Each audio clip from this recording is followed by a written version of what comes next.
이 시간 이곳에 성령께서 함께 하심을 믿습니다. 거룩한 영으로 이곳에 계심을 믿습니다. 거룩한 영으로 우리 심령 가운데 자정하고 계심을 믿습니다. 하나님 일하시옵소서. 하나님 마음껏 저희들을 하나님의 도구로 사용되시기를 원합니다. 하나님 이 시대에 정말 아버지 추궁하는 영혼들, 갈급한 영혼들 너무나도 많이 울부짖고 있습니다. 그 영혼들을 살리기 위해서 하나님 저희들을 이 자리에 불러주신 줄로 믿습니다. 우리는 그리스도의 좋은 군사요 영적인 리더자로 하나님 세워주심을 믿습니다. 그러기 위해서 먼저 우리가 깨어있게 하시고 우리가 먼저 능력받게 하시고 우리가 먼저 주님 앞에 온전히 쓰임받는 귀한 시간 될 수 있도록 하나님 은혜를 베풀어 주시옵소서. 하나님 특별히 아버지 아니며 여러 가지 문제를 가지고 아버지 이 먼 곳까지 달려온 귀한 주의 귀한 백성들이 있습니다. 하나님 한 사람 한 사람 주님의 생각과 아버지 그들의 마음을 통찰하시는 주님께서 이 시간 하나님 정말 외적인 것도 중요하지만 내적인 치유가 아버지 일어나는 그런 은혜가 있도록 허락하여 주시옵소서. 인격적인 주님을 만나기를 원합니다. 하나님 인격적인 주님을 만날 때 묶였던 것들이 풀어지게 하시고 닫혔던 것이 열려지게 하시고 막혔던 것이 뚫어지는 은혜가 있도록 하나님 축복하여 주시옵소서. 하나님 이 시간도 하나님 찬양을 인도한 우리 이미근 사모와 또 우리 싱어들을 축복합니다. 그 찬양을 통해서 하나님 우리 심령 가운데 있던 더럽고 추악한 어둠의 영들이 이 시간 아버지 아니면 쫓겨난 줄로 믿습니다. 깨끗하게 정결케 된 줄로 믿사오니 하나님의 말씀이 아버지 아멘으로 받음으로 우리 마음밭에 아버지 심겨지게 하시고 그 심겨진 그 하나님의 말씀의 씨가 아버지 무럭무럭 잘 자라게 하시고 그 자란 그 나무가 되게 하시고 그 나무에 하나님 많은 새들이 깃드는 그러한 귀한 주의 일꾼들로 사용하여 주시옵소서. 함께 하심을 믿고 감사드리며 지금도 살아서 역사하시는 예수님의 이름으로 기도하였습니다. 아멘. 할렐루야. 자, 우리 앞뒤 앞사람과 이렇게 인사합니다. 주님의 이름을 사랑하고 축복합니다. 주님의 이름을 사랑하고 축복합니다. 예, 한 번 더 합니다. 참 잘 오셨습니다. 아멘. 참 잘 오신 것 같아요. 뭐 대구에서도 막 달려오고 정말 오성에서도 막 오성 맞죠? 그리고 인천에서 또 그리고 저 제주도에서 여기서 온 비행기 안 타고 온 사람들은 멀다고도 하지 말아요. 지금 제주도에서 지금 사모하는 마음을 가지고 달려오셨잖아요. 이게요, 여러분들이 진짜 정신 바짝 차려야 돼요. 여러분 사단 마귀는요, 여러분 우는 사자와 같이 뭐 할 자를 찾고 있다고요? 삼킬 자를 찾고 있다니까요.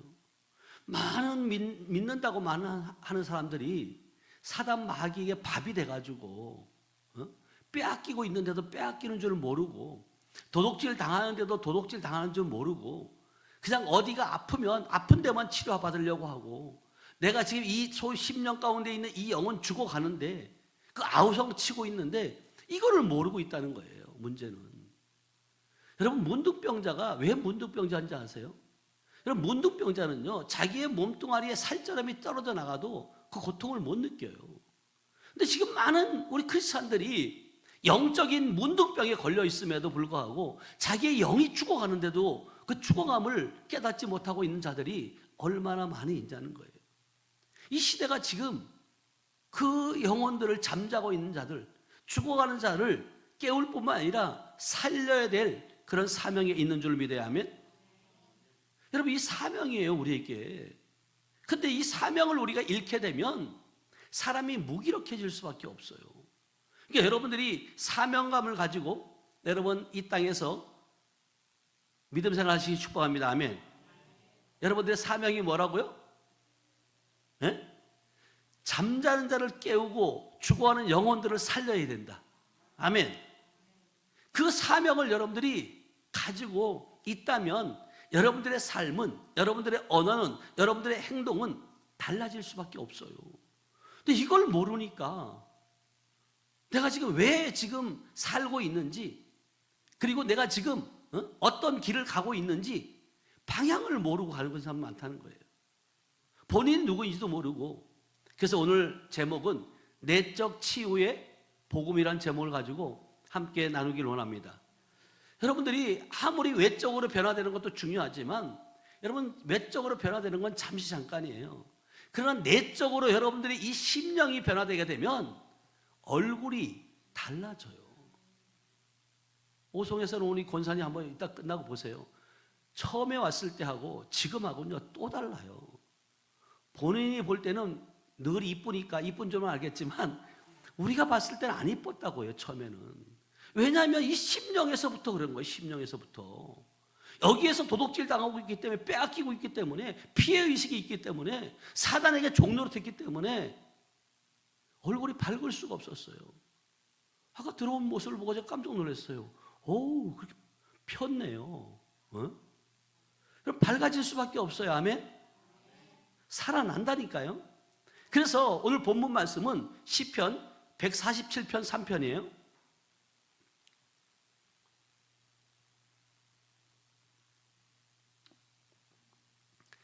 147편 3절 다 같이 한번 읽어봅니다. 시작. 마이크 다시 읽을게요. 상심한 자들을 고치시며 그들의 상처를 싸매시는도다. 주님은 상심한 자들을 뭐 한다고? 고친다는 거예요. 그들의 상처를 뭐 한다고요? 싸매준단 말이에요.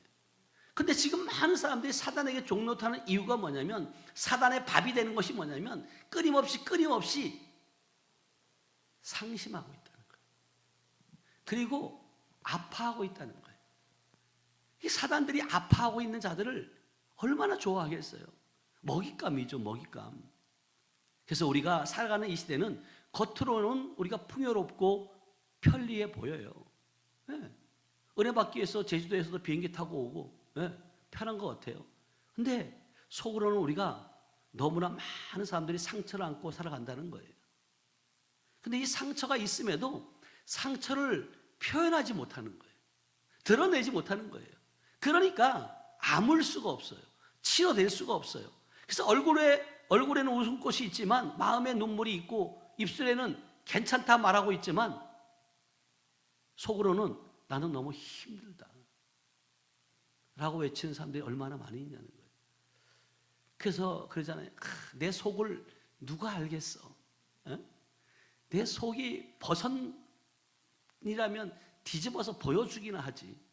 이런 말들을 어른들이 하시잖아요. 내 속이 지금 썩어 문드러지고 있는데도 이걸 누가 알겠냐? 자식이 알겠냐? 남편이 알겠냐? 아내가 알겠냐? 옛날 어른들이 그렇게 이야기했던 것들을 저는 들은 적이 있어요. 근데 우리 주님은 우리의 심령까지도 다 꿰뚫고 계신다. 여러분들이 어떤 생각을 갖고 있는지, 어떤 마음을 갖고 있는지까지도 주님은 꿰뚫고 계세요. 그래서 주님은 오늘 말씀하세요. 내가 상한 상심한 자들을 뭐 한다고? 고치실 뿐만 아니라 그들의 상처를 뭐 한다고요? 싸매주겠다는 거예요.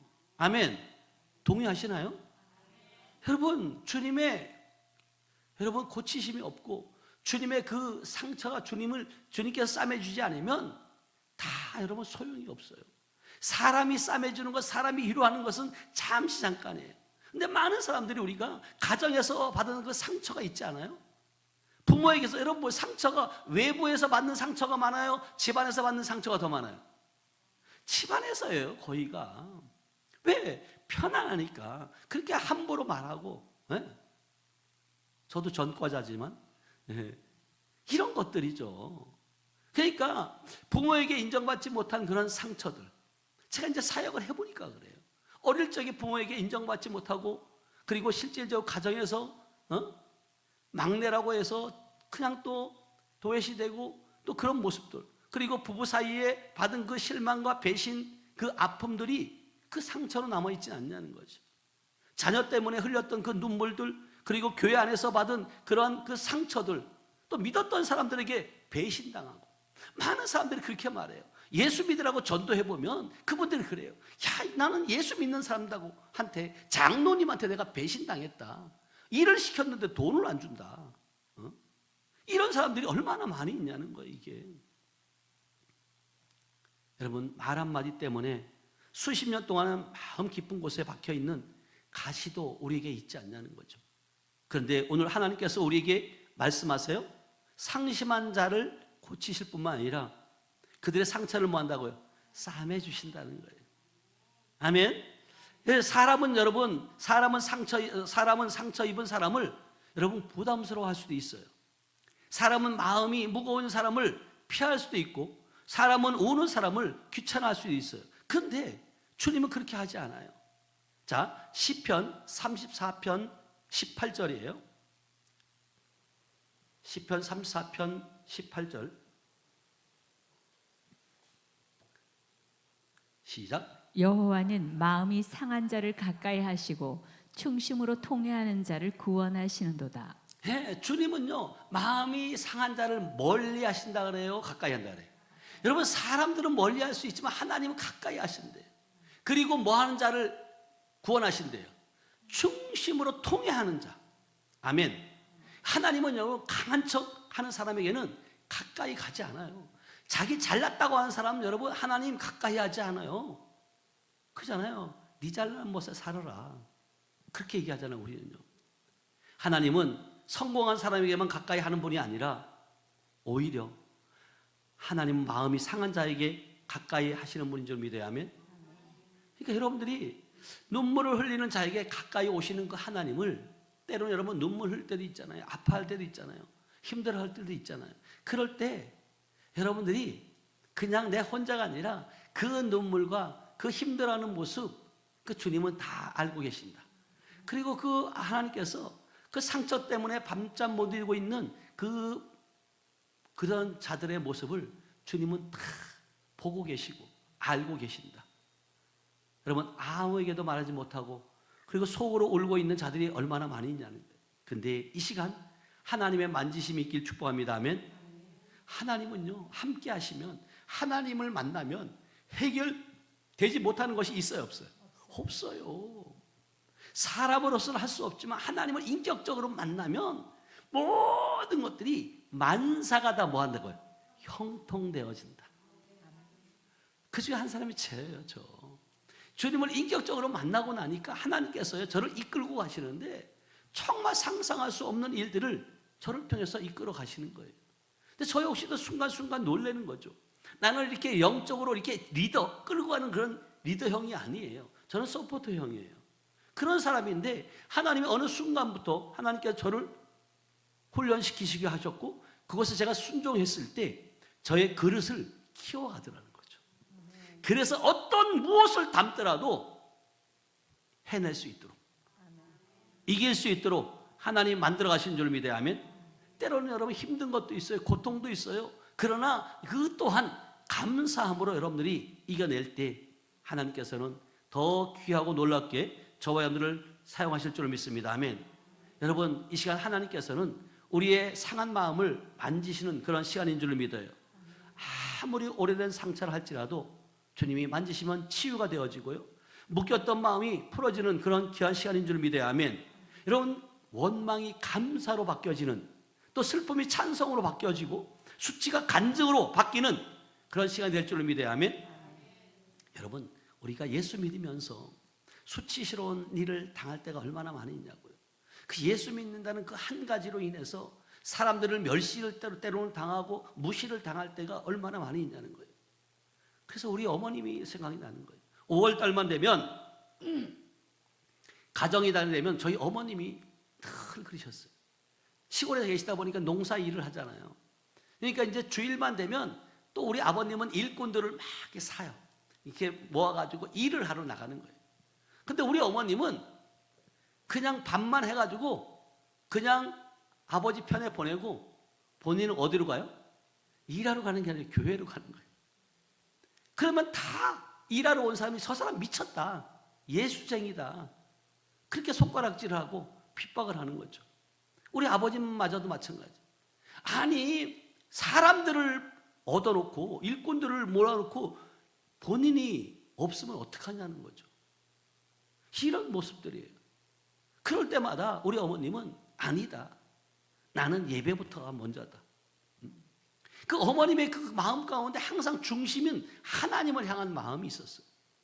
그랬을 때 결국은 뭐냐면 그 어머님의 그 중심, 어머님의 기도, 어머님의 그 헌신 통해서 저희들 아들들이 세워졌고요.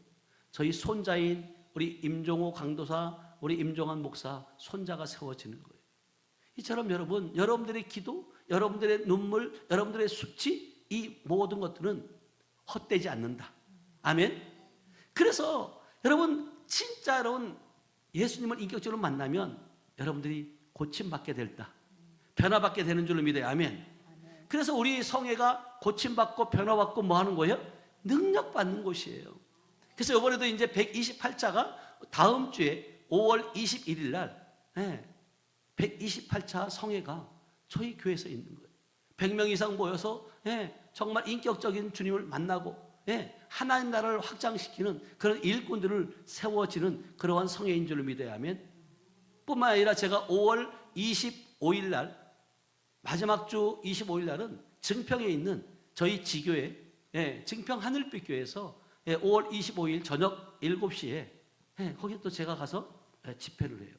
제가 1년에 한 달에 한 번씩 1년 동안에 우리 협력사역자들, 우리 치유성회를 돕고 함께하는 협력사역자들이 있는데 그 교회를 제가 방문하면서 섬기고 있어요. 그리고 외부 집회는 거의 제가 안 나갈 시간도 없고 나가지 않으려고 해요. 왜냐하면 우리 성도들, 우리 교회가 더 중요하기 때문에 그런 줄 믿어야 하면, 그래서 우리 성경의 이야기들을 보면 상처 입은 사람들의 이야기가 너무나도 많아요. 우리는 때때로 우리의 믿는 사람들 중에 상처가 없다고 생각하는 사람이 있어요. 아이고 기도 저렇게 하는 사람인데 목사가 무슨 상처가 있겠어? 장로가 무슨 상처가 있겠어? 그렇게 생각하는 사람들도 많이 있다는 거예요. 그러나 성경은 읽어보면 그렇지 않아요. 믿음의 사람들도 낙심할 수 있는 줄 믿어요. 또 하나님의 사람들도 여러분 울어요. 주님도 슬퍼할까요, 안 할까요? 슬퍼하세요. 그리고 주님도 질투할까요, 안 할까요? 질투해요. 여러분 위대한 사명자들을 무너질 때도 위대한 사명자들도 무너질 때가 있는 줄 믿어야 하면, 그래서 첫 번째로 다윗을 보면 알아요. 다윗을 보면 낙심과 불안 속에서도 하나님을 바라본 사람이 있는데 다윗의 고백이 시편 42편 5절이에요.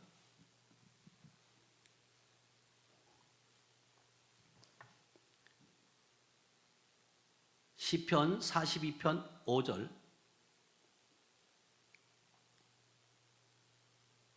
다 같이 읽어봐요. 시작. 내 영혼아, 내가 어찌하여 낙심하며 어찌하여 내 속에서 불안해하는가? 너는 하나님께 소망을 두라. 그가 나타나 도우심으로 말미암아 내가 여전히 찬송하리로다. 그러니까 다윗의 고백이에요. 내 영혼은 어찌하여 낙심하며 어찌하여 내 속에서 뭐예요? 불안해하고 있다는 거예요. 다윗은 믿음의 사람이에요. 그럼에도 불구하고 골리앗을 무너뜨리는 그런 사람이었어요. 뿐만 아니라 하나님의 마음에 뭐예요? 합한 자였어요. 그리고 찬양의 사람이었어요.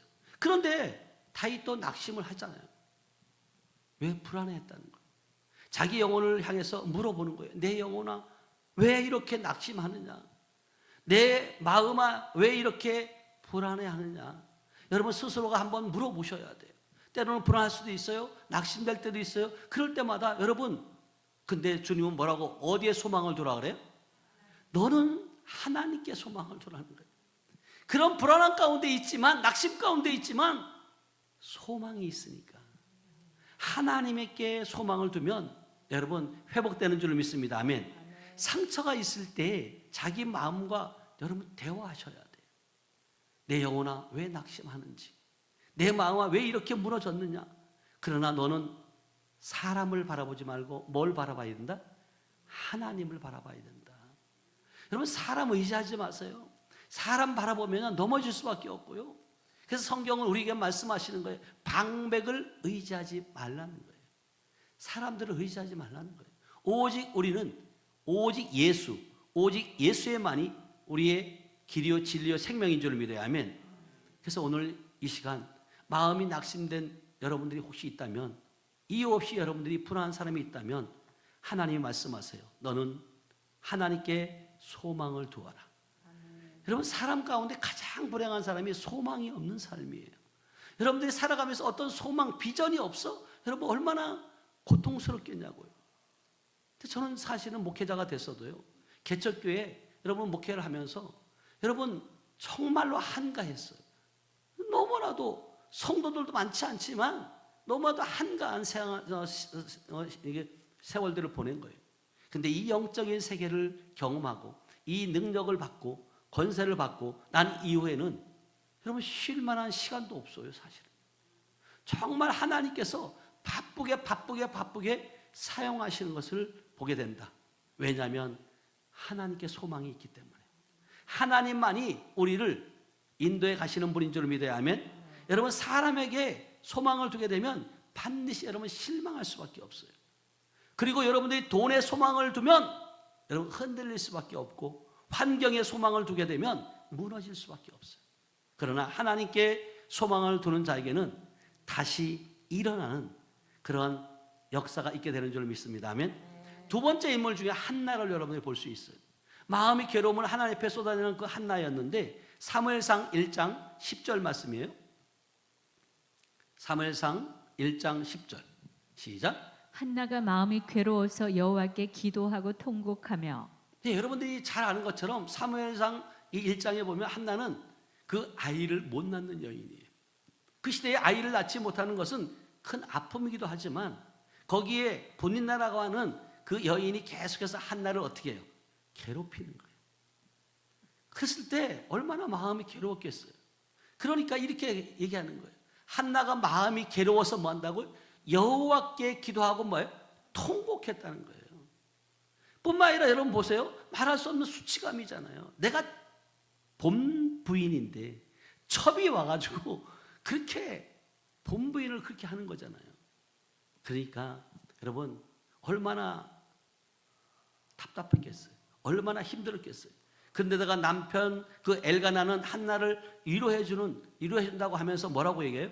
내가 그대에게 10아들보다 낫지 아니하냐, 그렇게 또 표현하기도 해요. 근데 여러분 한나는 그럴 때 성전에 올라가요. 성전에 올라가서 마음을 쏟아서 통곡하는 기도를 해요.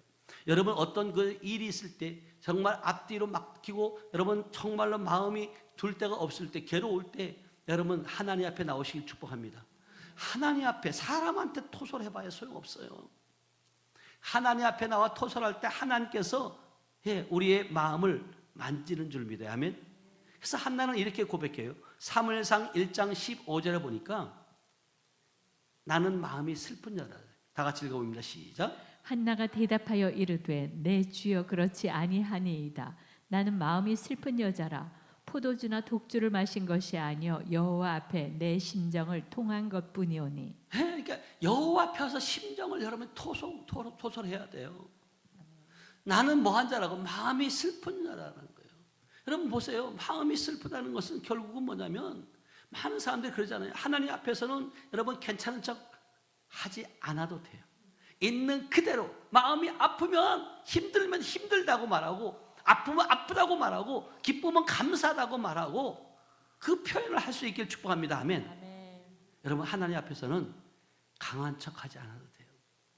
하나님 앞에서 체면 차리지 않아도 되는 줄 믿어야 하면 있는 그대로의 모습으로 말하는 거예요. 제가 늘 목회 철학 중에 하나가 뭐냐면, 늘 하나님 앞에 정직하는 것, 그게 첫째라고 생각해요. 여러분 사람과의 관계도 정직해야 되지만 여러분 하나님과 관계 속에서 정직하셔야 돼요. 그랬을 때 하나님께서는요, 내가 모르면 모른다고 말하면 돼요. 그리고 내가 없으면 없다고, 내가 아프면 아프다고 말하면 돼요. 근데 그것을 외면하고 감추려고 한다는 거죠. 그것이 결국은 내 생각이 아니라 사단이라는 놈이 내 안에서 그 안에 있는 것들, 상처들, 그리고 실질적으로 내 슬픔이 가득해 있는데, 그리고 진짜 힘들고 어려운데 이거를 숨기려고 하는 거예요. 아니 나는 괜찮아. 그리고 내적으로는 병 들어가는데 외적으로는 내가 강한 척, 그렇게 하는 사람도 있잖아요. 근데 그럴 때마다 여러분들 이렇게 고백해야 돼요. 주님, 저는 마음이 슬픈 사람입니다. 주님, 저는 너무 아픕니다. 주님, 저는 사람들 앞에서는 웃지만 속으로는 울고 있습니다 라고 주님 앞에 여러분 정직하게 여러분 고백하기를 주님의 축복합니다. 아멘. 그 고백할 때 그때부터 치유가 시작되게 돼요. 한나가 울며 기도한 후에는 어떤 일이 벌어졌습니까? 사무엘상 1장 18절 말씀이에요. 그 얼굴에는 다시는 근심이 없다는, 근심이. 자, 읽어보세요. 시작. 이르되 당신의 여종이 당신께 은혜 입기를 원하나이다 하고 가서 먹고 얼굴에 다시는 근심빛이 없더라. 네. 그러니까 여러분이 하나님 앞에 토설하고 하나님 앞에 여러분 다 터놓고 나면, 여러분 그렇잖아요. 여러분 교회 와가지고 막 통곡하며 하나님한테 하고 나면, 그 울고 나면 속이 어떻게 해요? 예, 해본 사람은 알아요. 안 해본 사람은 몰라요. 여러분들이 해본 사람만이 안다니까. 시원한 거예요. 진짜 답답했던 것들이. 그리고 이 한나의 얼굴에 다시는 근심빛이 뭐야? 없다고 말하잖아요. 예. 그럼 토설하고 나면 근심할 이유가 없어요. 근데 이걸 토설하지 않으면 계속해서 뭐예요? 근심하니까 얼굴이 밝지를 못하는 거죠. 여러분, 상황이 즉시 바뀐 것은 아니었지만 마음이 먼저 바뀌었습니다. 아멘? 마음이 먼저 바뀌셔야 돼요. 그래서 생각이 먼저 바뀌어야 된다. 그랬을 때 결국은 뭐냐면, 생각이 바뀌면 여러분들의 언어도 바뀌어지고요, 언어가 바뀌면 여러분들의 삶도 바뀌어지는 줄로 믿습니다. 아멘? 세 번째 인물 가운데 엘리야라는 인물을 들 수 있어요.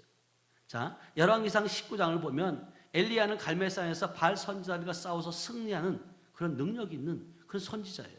하늘에서 불이 내려오는 역사를 경험했던 그런 선지자. 그런데 이세벨의 협박 한마디에 무너져서 광야로 도망을 가요. 자, 왕상 19장 4절이에요. 열왕기상 19장 4절 말씀. 로뎀 나무에 앉아가지고 이렇게 말하고 있어. 시작. 자기 자신은 광야로 들어가 하루길쯤 가서 한 로뎀 나무 아래 앉아서 자기가 죽기를 원하여 이르되, 여호와여, 넉넉하오니 지금 내 생명을 거두시옵소서. 나는 내 조상들보다 낫지 못하니이다 하고. 아멘. 이 지금 보세요. 로뎀 나무에 앉아가서 자기가 죽기를 원하는 거예요. 그렇게 쓰임 받았던, 그렇게 능력자로 선자로 쓰임 받았던 그가 결국은 이세벨의 협박 한마디 때문에 이런 고통 속에 있는 거예요. 근데 뭐라고 고백해요? 여호와여, 넉넉하오니 지금 내 생명을 뭐 한다고요? 거두시옵소서. 다시 말하면 이 얘기는 무슨 얘기예요? 하나님, 이제 그만. 나 그만 살고 싶어요. 더 이상 버틸 수가 없어요. 너무나도 고통스러운 거예요. 내가 여기까지. 여러분, 때로는 이럴 때가 있지 않아요? 살면서. 여러분들이 안 겪어보신 분인데 겪어보지 않길 축복합니다. 저는 그럴 때가 있었어요. 진짜. 왜 그러시냐고. 근데 놀라운 것은 하나님께서 엘리야를 책망하지 않으셨다는 거예요. 내가 선지자인데 왜 그러냐? 네가 목사인데 왜 그러느냐? 그러지 아니하시고, 내가 방금 갈멜산에서 기적을 보았는데 왜 믿음이 없는 그런 말을 하냐? 그렇게 말하지 않아요. 근데 엘리야에게 뭐라고 말하냐면, 자, 열왕기상 19장 5절이에요. 주님은요, 쉬게 해요. 쉬게. 다 같이 읽어봅니다. 시작. 천사가 그를 어루만지며 그에게 이르되 일어나서 먹으라 하는지라. 네, 로뎀 나무에 딱 누워 있는 거예요. 이제 그럴 때 천사가 그를 어루만지면서 그에게 일어나서 뭐 한다고? 먹어라. 여러분, 자기를 금방 데려가 달라고, 이제 여기까지입니다라고 그렇게 했던 그가 누워 있는 거죠. 근데 6절에 보니까 또 뭐라고 말씀하시냐면, 계속해서 이렇게 말씀하시죠. 시작. 본즉 머리맡에 숯불에 구운 떡과 한 병 물이 있더라. 이에 먹고 마시고 다시 누웠더니. 네, 그러니까 여러분, 힘들고 아무리 힘들고 어려워도 식음을 전폐하지 말고 뭐 하라는 거예요? 먹어요. 먹어야 산다니까요. 먹어야 하나님의 일을 할 수 있고, 먹어야 힘을 낼 수 있지. 여러분, 사람이 죽는 이유가 못 먹어서 죽는 거예요. 안 먹으면 죽어요.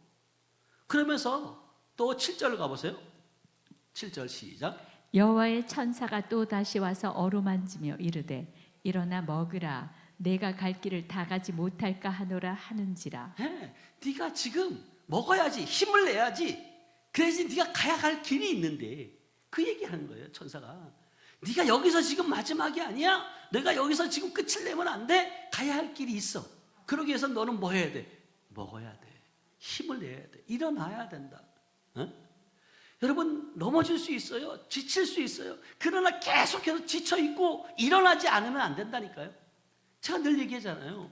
여러분 시험에 들 수 있어요. 넘어질 수 있어요. 그러나 넘어지는 것이 잘못된 것이 아니라 넘어졌다가도 뭐 해야 된다? 일어나야 된다니까요.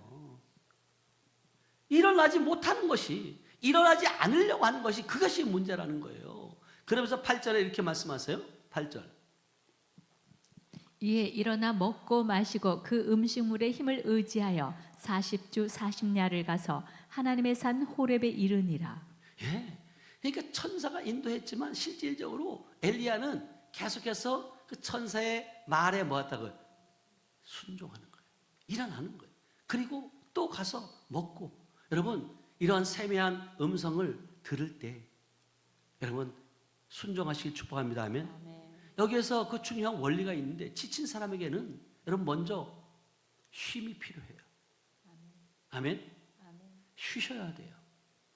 상처 입은 사람에게는 먼저 하나님의 따뜻한 손길이 필요한 거예요.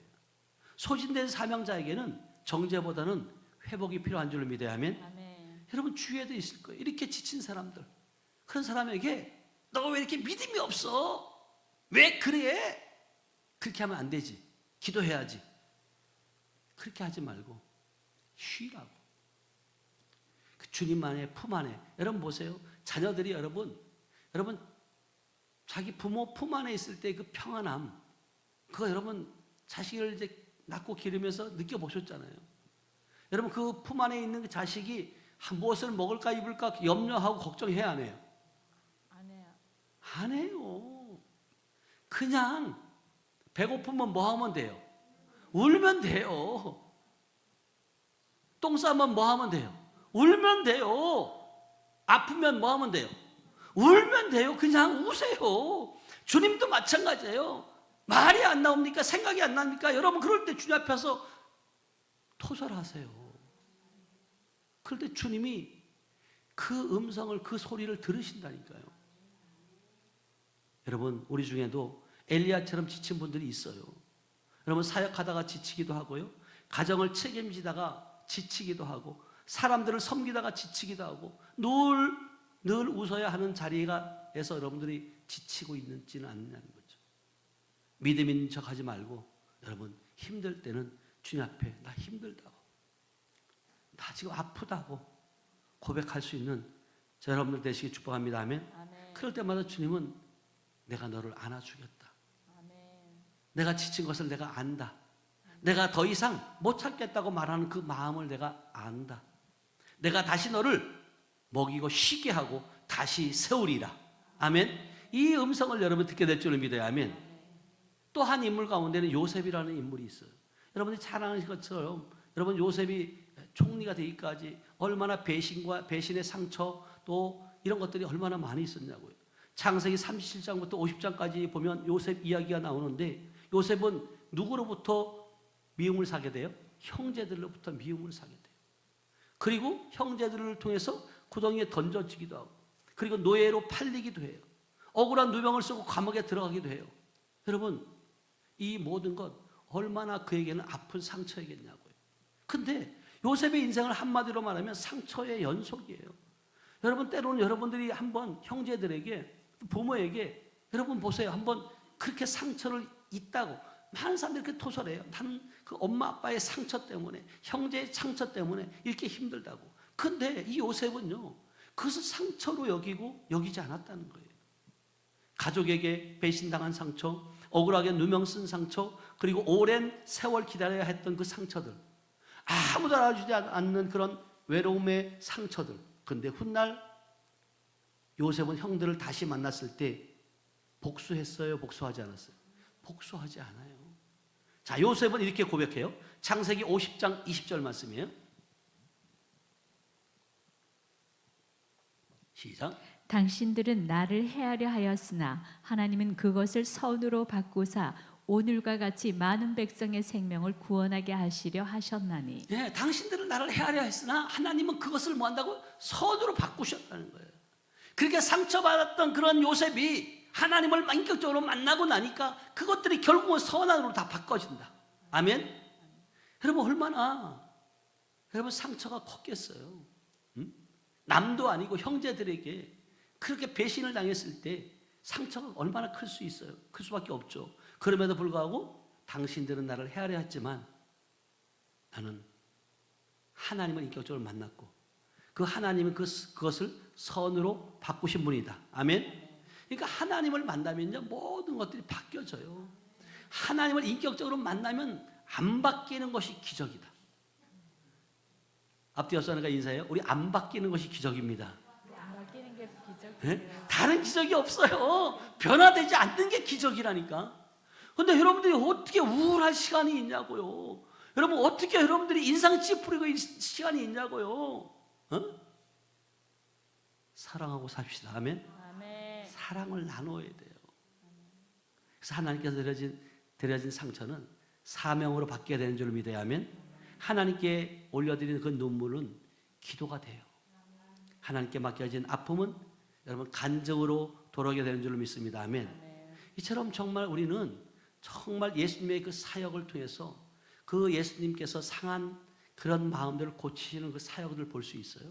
자, 이사야 61장 1절을 보면 그 예수님의 메시아의 사명이 이렇다고 얘기해요. 시작. 주 여호와의 영이 내게 내리셨으니 이는 여호와께서 내게 기름을 부으사 가난한 자에게 아름다운 소식을 전하게 하려 하심이라. 나를 보내사 마음이 상한 자를 고치며 포로된 자에게 자유를, 갇힌 자에게 노임을 선포하며.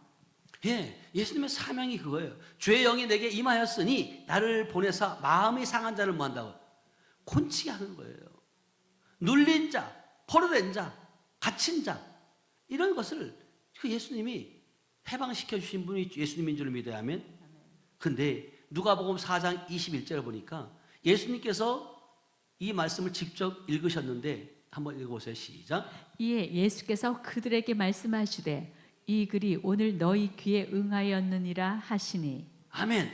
이 글이 오늘 너희 귀에 뭐 한다고요? 응하였다는 거예요. 다시 말하면 여러분들도 할 수 있는 줄 믿어요. 아멘. 여러분 예수님만 하신 것이 아니라 우리에게도 주의 성령이 임하신 줄로 믿어요. 그 성령이 없으면 불가능한 것들이에요. 이 말은 무슨 얘기냐면 내가 바로 마음이 상한 자를 고치는 메시아다. 그리고 내가 바로 포로된 자에게 자유를 주는 구원자이다. 내가 바로 눌린 자를 자유케 하는 주님이시다. 이렇게 주님이 지금 말씀하고 있는 거예요. 근데 이게 수가성 여인, 여러분 한번 보세요. 요한복음 4장에 보면 수가성 여인이라는 여인이 나오는데 그는 사람들을 피해서 몇 시에 우물가로 나와요? 정오에 나와요. 왜 정오에 나왔을까? 사람들이 물길로 나오지 않는 시간이기 때문에 그때 나오는 거예요. 그 여인이 사람들을 피하고 싶었어요. 왜냐하면 여러분 시선이 두려운 거죠. 소문이 두려운 거죠. 그리고 자신의 과거가 부끄러운 거예요. 남편이 몇 명이었어요? 5이었어요.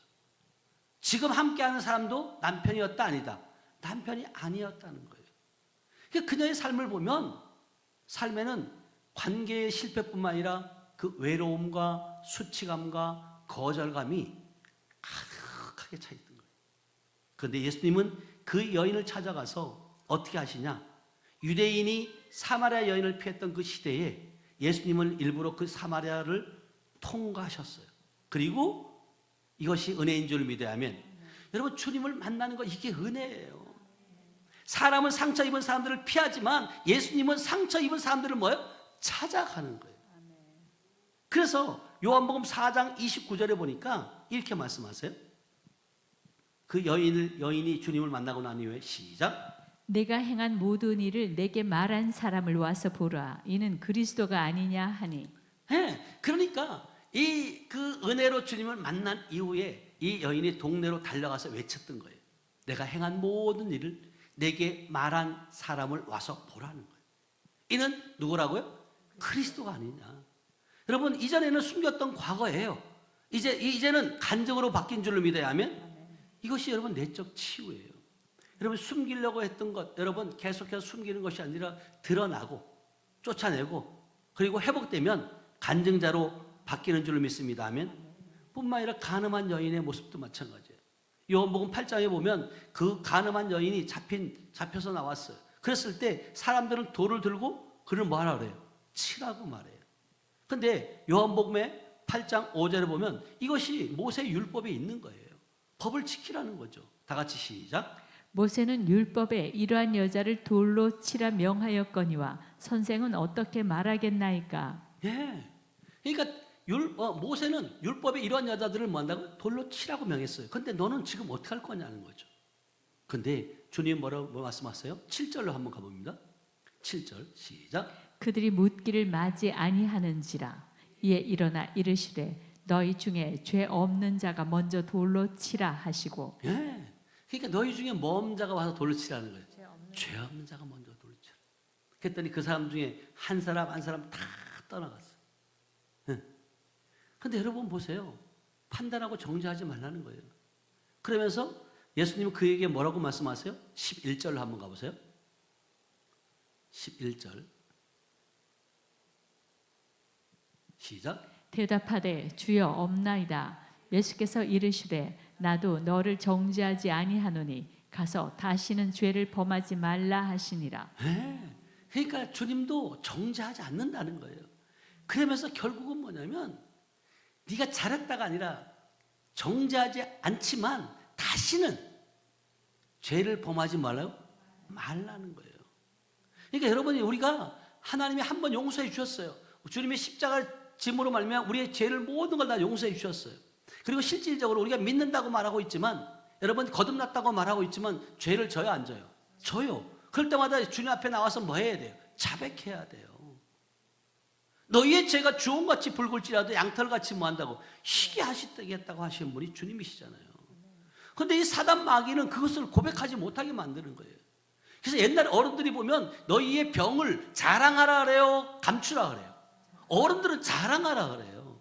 왜? 그래야지만 처방전이 나오기 때문에 그런 거예요. 사단 마귀는 사단이란 뜻이 뭐냐? 숨기, 거짓의 영이에요. 속이는 영이에요. 있으면서도 속이는 거죠. 그래서 여러분들의 것들을 다 드러내지 않는 사람들이 있어요. 그런 사람들은요, 사단에게 밥이 돼 있는 거예요. 여러분 빨리 드러낼 때 빨리 치료도 이루어지는 줄 믿어요. 아멘. 해. 그러니까 결국은 뭐냐면 예수님은 죄를 가볍게 여기지 않으셨어요. 해. 그러나 죄인을 뭐 한다고? 회복시켜 주신 줄 믿어야 하면 오늘 많은 사람들이 과거의 죄책감 때문에 묶여 살아가고 있잖아요. 그런데 나는 용서받을 수가 없어. 그리고 나는 하나님 앞에 설 자격이 없어. 나는 아무 것도 쓸모없는 그런 사람이야 라고 자기 자신을 질책할 때 주님은 아니라는 거예요. 다시 일어설 수 있다. 예수의 피로 깨끗하게 될 수 있다. 아멘. 이제 일어나라. 새롭게 살아라. 이렇게 주님은 지금 우리에게 말하고 있지 않냐는 거예요. 또 한 사람 가운데는 베드로를 볼 수 있어요. 그 베드로의 사명을 보면 베드로는 예수님을 사랑한다고 장담했던 사람이에요. 내가 최고라고 제자 중에서. 근데 주님 다 버릴지라도 나는 주님을 버린다 안 버린다? 안 버린다고 그렇게 고백해요. 근데 몇 번 부인해요? 다 굴기 전에 네가 3번 부인할 걸 이미 주님은 알아요 몰라요? 알아요. 그러니까 우리의 영적 상태를 가장 잘 알아요. 이게요 우리들의 모습이에요. 우리가 뭔가 다 신앙생활 하면서 우리가 다 아는 것 같고 우리가 다 해결받은 것 같지만 그렇지 않아요. 그런데 주님은요 그 베드로에게 왜 너는 그거밖에 안 되느냐 그렇게 질책하지 않으시고 다시금 부활하신 후에 베드로를 찾아가요. 왜? 찾아간다니까요. 자, 요한복음 21장 15절이에요. 그들이 초반 먹은 후에 예수께서 시몬 베드로에게 이르시되 요한의 아들 시몬아 내가 이 사람들보다 나를 더 사랑하느냐 하시니 이르되 주님 그러하나이다. 내가 주님을 사랑하는 줄 주님께서 아시나이다. 이르시되 내 어린 양을 먹이라 하시고. 네. 닭을 위해서 3번 부인했잖아요. 그러니까 주님이 또 3번 물어봐요. 네가 나를 사랑하느냐? 자, 6절. 지금 15절에 한번 물었어요.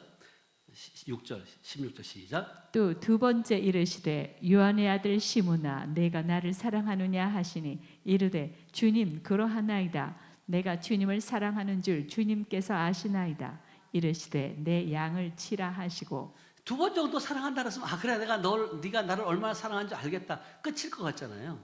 근데 그렇지 않아요. 17절에 또 한 번 하세요. 시작. 세 번째 이르시되 요한의 아들 시므나 내가 나를 사랑하느냐 하시니 주께서 세 번째 내가 나를 사랑하느냐 하심으로 베드로가 근심하여 이르되 주님 모든 것을 아시오매 내가 주님을 사랑하는 줄을 주님께서 아시나이다. 예수께서 이르시되 내 양을 먹이라. 예.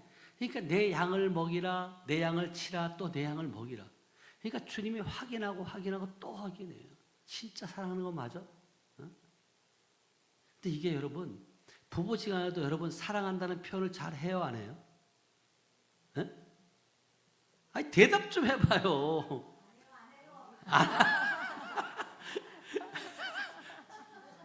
안 하는 거예요, 못 하는 거예요?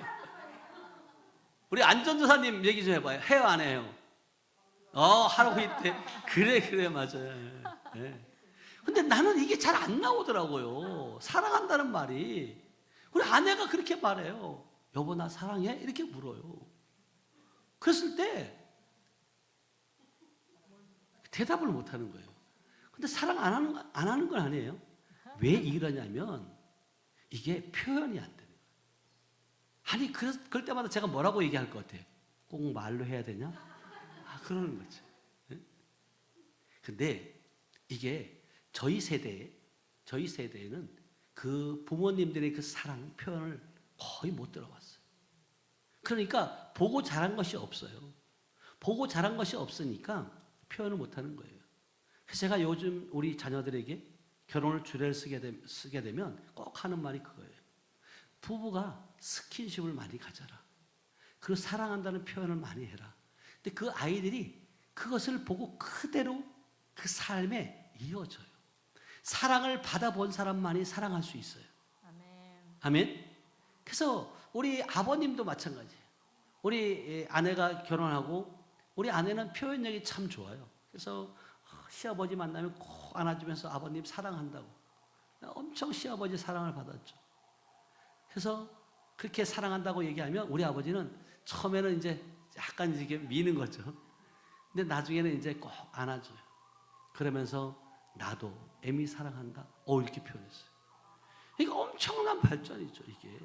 예? 그러니까 이게 습관적인 사랑이 아니라 그냥 마음에서 우러나는 거예요. 품어주는 거죠. 지금 주님도 베드로에게 묻고 있는 거예요. 시몬의 아들, 네가 진짜 나를 사랑하느냐? 왜냐하면 전과가 있잖아요. 3번씩이나 부인했던. 예? 근데 주님은 그렇게 말씀하세요. 그래도 안아주는 거예요. 그리고 내 양을 먹이라. 여러분, 때로는 우리가 실패할 수 있고요. 또 그리고 부모 마음을 아프게 하고 또 하나님 마음을 아프게 할 때 있잖아요. 근데 예수님은 베드로의 실패를 들춰내기를 위해서 물으신 것이 아니에요. 베드로의 사랑을 다시 확인하기 위해서 물으신 줄 믿어야 하면, 그래서 3번 부인한 상처를 3번 사랑으로 고백으로 회복시키는 거, 이거 주님만이 하실 수 있다. 그래서 여러분들도 주님께 고백하시길 축복합니다. 그리고 가정에서 또 형제간에 자녀가에게 여러분 표현하시길 축복합니다. 아멘. 표현하셔야 돼요. 내적 치유의 실적인 과정이 있는데 첫 단계가 뭐냐면 여러분이 첫 번째 상처를 인정해야 돼요. 치유의 첫 걸음은 인정인데 많은 사람들이 이렇게 말해요. 저는 괜찮습니다. 다 지나간 일들이라고. 이제 아무렇지도 않다고. 그리고 그 이야기는 꺼내고 싶지 않다고. 그렇게 꺼내고 싶지 않다는 것은 아직까지 있다는 거예요, 없다는 거예요? 있다는 거잖아요. 네? 근데 그 이야기야 그러면서도 이것이 실질적으로 여러분 다 토설하셔야 된다. 자, 시편 62편 8절에 보면 이렇게 말해요. 시편 62편 8절. 백성들아 시시로 그를 의지하고 그의 앞에 마음을 토하라. 하나님은 우리의 피난처시로다. 네, 그러니까 힘들 때 힘들다고 한나의 고백처럼 토설하는 거예요. 내가 지금 마음이 힘들다. 토설할 때 하나님께서는요 우리의 정돈된 말만 듣기 원하는 것이 아니라 하나님은 우리의 토해내는 그 마음을 받으신다. 하나님, 그때 내가 너무 아팠다고. 하나님, 그 말이 아직도 제 마음에 박혀 있다고. 하나님, 저는 아직도 그 사람을 보면 마음이 힘들다고. 힘들면 힘들다고 고백하면 돼요. 하나님, 저는 제 자신이 때로는 미울 때가 있잖아요. 밉다고. 하나님, 저는 버림받은 것 같다고. 이렇게 정직하게 말하는 것이 치유의 시작이에요. 근데 정직하지 않고 자기 자신을 포장하려고 그러면 안 돼요. 그래서 여러분들이 이렇게 질문해 보셔야 돼요. 오늘 내 마음속에 아직도 아픈 이름은 누가 있는지, 아직도 생각하면 눈물이 나는 사건은 무엇인지, 또 하나님 앞에서도 숨기고 싶었던 상처는 무엇인지 오늘 그 상처를 인정하시길 축복합니다. 아멘. 그 인정하는 그 순간 치유는 시작된 거예요. 이 단계는 여러분 어떤 단계냐면 상처를 십자가 앞으로 가져가야 돼요. 자, 이사야 53장 4절에서 5절 이렇게 말씀하세요.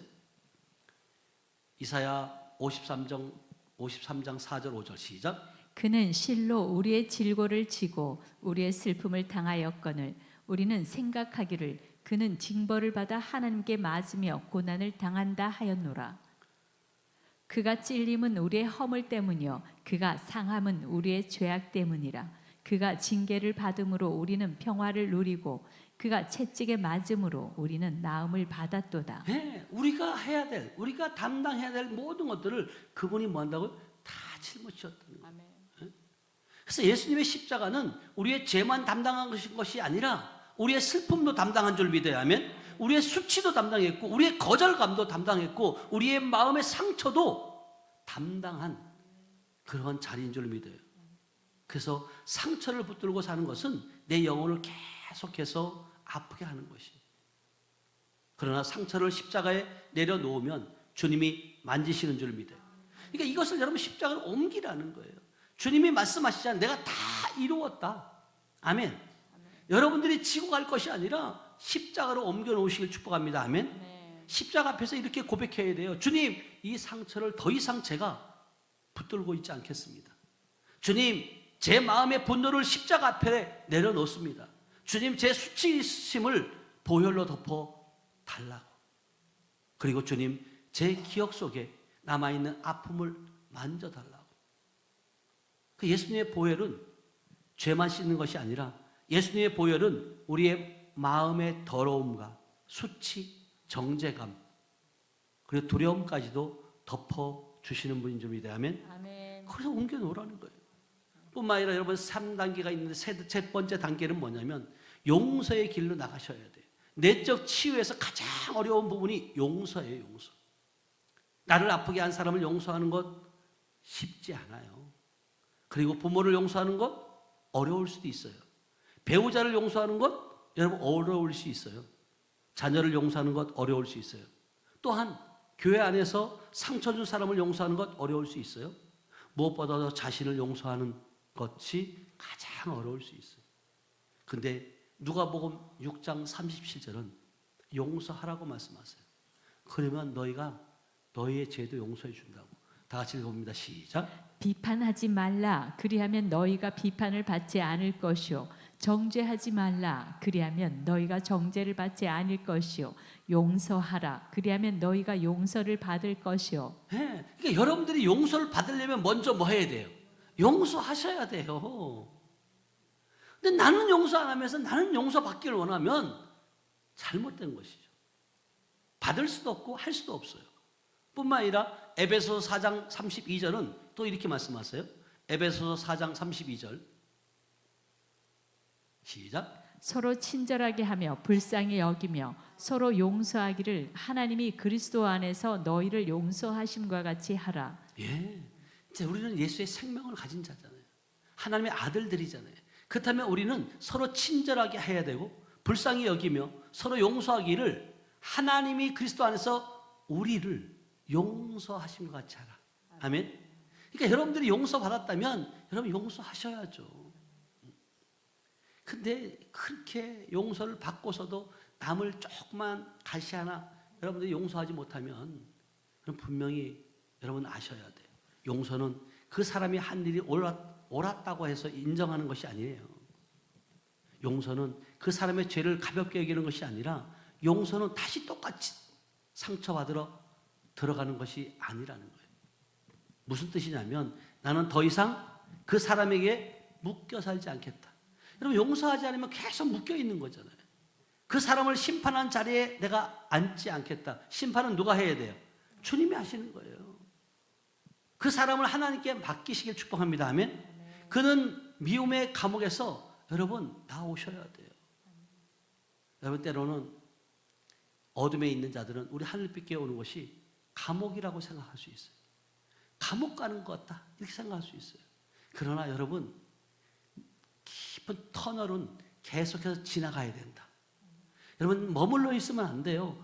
계속 지나가면 터널이 작은 빛이 비춰지고 그리고 그때 계속 지나가면 여러분 밝은 빛을 보게 되는 줄 믿어요. 그래서 여러분들이 이렇게 주님께 기도해야 돼요. 주님, 제 힘으로는 용서할 수 없습니다. 그러나 주님이 저를 용서하였으니 저도 용서의 길로 나가길 원합니다. 감정은 아직 따라오지는 않지만 믿음으로 여러분 용서를 선택하길 축복합니다. 아멘. 축복 여러분이 선택을 하셔야 돼요. 내가 용서할 것인지 미워할 것인지 여러분 선택이에요. 그러면 결과물은 똑같아요. 여러분이 선택한 대로 이루어져요. 그래서 여러분 네 번째 단계는 우리가 거짓된 생각을 말씀으로 바꾸셔야 돼요. 상처 뒤에는 반드시 거짓말이 붙어 있어요. 어릴 적 계속 비교당하는 사람은 이런 생각을 가지고 있어요. 나는 부족한 사람이다.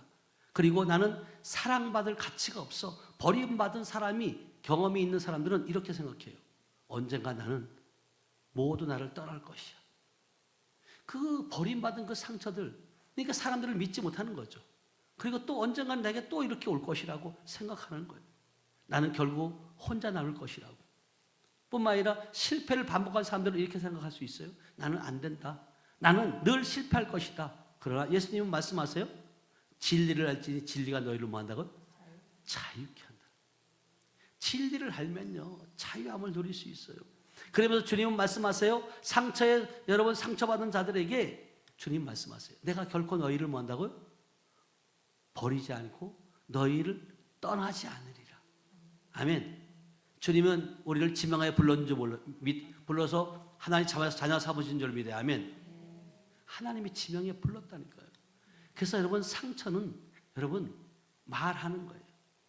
너는 쓸모없는 사람이다. 그러나 하나님은 이렇게 말씀하세요. 너는 내 눈에 보배롭고 뭐 한다고요? 존귀한 자다. 사단은 그렇게 말할 수 있어요. 너는 쓸모없어. 네가 무슨 목사야? 그렇게 말할 때 이 더러운 귀신아 주님이 나를 볼 때 내 눈에 보배롭고 존귀하다고 말씀하셨어. 자, 이사야 43장 4절 말씀이에요. 내가 내 눈에 보배롭고 존귀하며 내가 너를 사랑하였은즉 내가 내 대신 사람들을 내어주며 백성들이 내 생명을 대신하리니. 예, 그러니까 너는 내 눈에 보배롭고 존귀한 자라고 주님 말씀하시는 거예요. 뿐만 아니라 잠언서 24장 16절에 보니까 의인은 7번 넘어질지라도 다시 뭐 한다고요?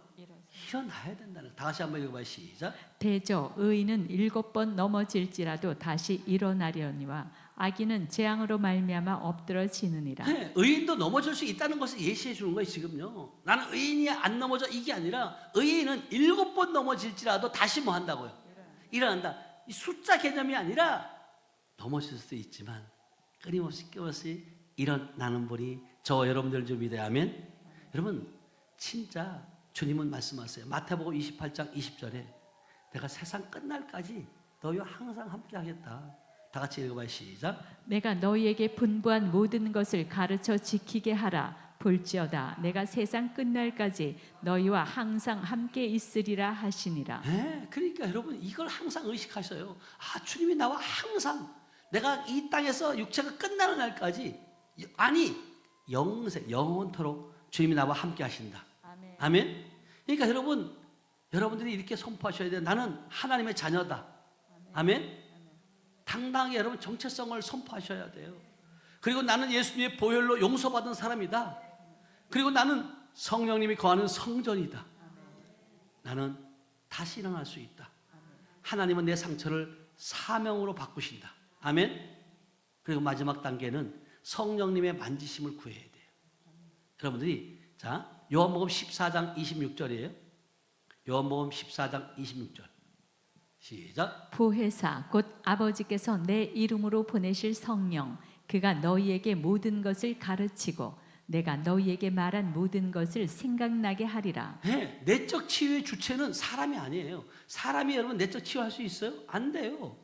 그래서 여러분 내적 치유한다고 이렇게 뭐 이게 세미나를 가보면 어떤 사람들은 막 방망이를 하나 가지고 베개를 갖다 놓고 뭐 그 사람을 생각하면서 뭐라고요? 두드려 패고 그걸 풀으라는 거예요. 근데 그게 풀어져요? 안 풀어지는 거예요. 여러분 목회자도 마찬가지예요. 여러분들의 그 내적 치유를 목회자가 어떻게 하겠어요? 안 되는 거예요. 여러분 상담도 하나의 도구일 수 있어요. 그냥. 그러나 진짜 치유자는 성령님이신 줄 믿어요.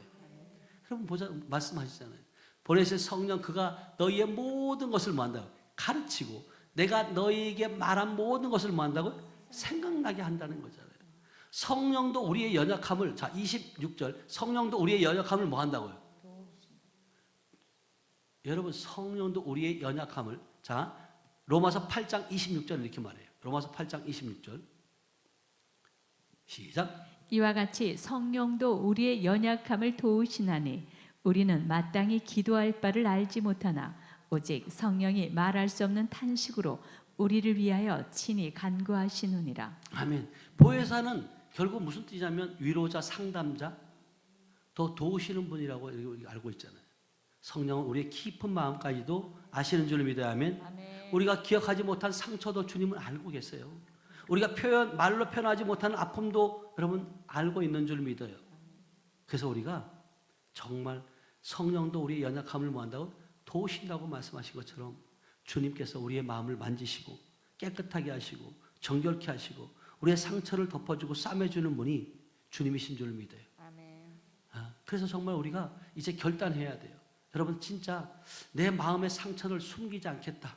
아멘. 그 상처를 사람에게서 풀지 않고 하나님께로 뭐 한다고? 올려드려야겠다. 아멘.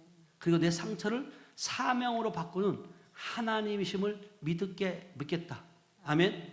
그런 여러분 선포가 되기를 원합니다. 아멘. 여러분이 숨기는 것이 아니라 이제는 나는 용서받음을 선택해야 되고 나는 자유를 선택해야 되고요. 아멘. 나는 다시 일어남을 여러분들이 선택하셔야 돼요. 아멘. 그냥 앉아있다고 해서 여러분 되어지는 것이 아니에요. 그래서 여러분들이 이 시간 함께 기도하기를 원해요. 하나님 맞습니다. 내 마음의 상처를 주께 올려드립니다. 십자가 앞에 모든 걸 주님 내려놓기를 원합니다. 그리고 용서를 선택하는 그런 기도가 있길 주님의 이름으로 축복합니다. 아멘. 잠깐 기도합니다. 하나님 감사합니다. 사랑합니다. 주님 예수님 안에서 모든 것들이 하나님 회복시켜 주시니 감사합니다. 자유를 또 새 출발할 수 있게 허락하시니 감사합니다. 그리고 우리의 눈물, 우리의 상처, 우리의 실패, 배신까지 또 과거까지도 여러분 주님께서 모든 것 안고 십자가에 다 이루신 줄로 믿습니다. 하나님 오늘 이 말씀을 통해 상한 마음을 고치시는 하나님을 보게 하시니 감사합니다. 주님 우리 안에 말하지 못한 상처가 있습니다. 오래된 아픔이 있습니다. 용서하지 못한 사람이 있습니다. 스스로 미워했던 마음도 있습니다. 그러나 오늘 모든 것을 주님 앞에 내려놓습니다. 상심한 자를 고치며 또 상처를 싸매시는 하나님 우리 마음을 만져 주시옵소서. 하나님 예수님의 십자가의 보혈로 우리의 기억과 감정을 덮어 주옵소서.